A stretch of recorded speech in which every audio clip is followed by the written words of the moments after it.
ஒவ்வொரு அரசியல் கட்சிகளும் திருச்சியை குறிவைப்பாங்க. அதே போல தான் நாம் தமிழர் கட்சி முதலாக தேர்தலில் போட்டி போடும்போது நாம் தமிழர் கட்சி 2010 மே மாதம் 18ஆம் தேதி மதுரையில் தொடங்கப்பட்டது. ஒரு பிரம்மாண்டமான மாநாடை இன எழுச்சி பொதுக்கூட்டமாக நடத்துகிறாங்க மதுரையில், ஒத்தக்கடை பக்கத்தில். ரெண்டாவது மாநாடாக முதலாக திருச்சியில் நடத்தப்பட்டதுன்னா 2015 மே 18, மே 23, மே 18 முதல்ல அறிவிக்கப்பட்டது, மே 23 நடத்துகிறாங்க. அந்த மே 23 லட்சக்கணக்கான மக்கள் நாம் தமிழர் கட்சியினுடைய அந்த இன எழுச்சியை பார்த்து திரண்டாங்க.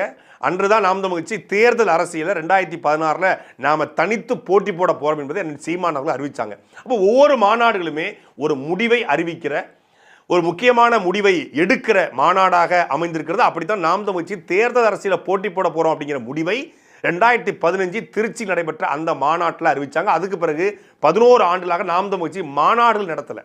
பல்வேறு பொதுக்கூட்டங்களை, பல்வேறு ஆர்ப்பாட்டங்களை, பெருந்திரள் பொதுக்கூட்டம் நடத்தியிருக்காங்க. ஆனால் மாநாடாக நடத்தப்படலை.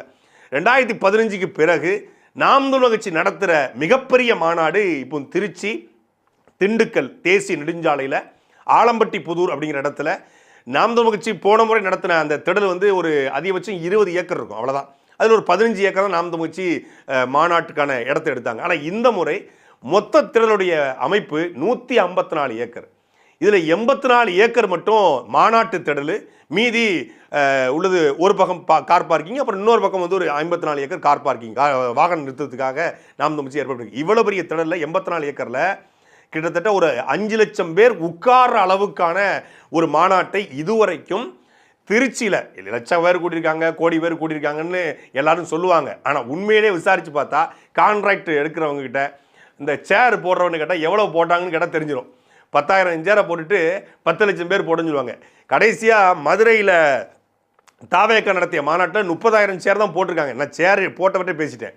ஆனால் இவங்க சொன்னது நாங்கள் 2 லட்சம் சேர் போட்டோம், 5 லட்சம் சேர் போட்டோம்னு. அப்படிலாம் போடல, 30,000 சேர் தான் போட்டிருக்காங்க.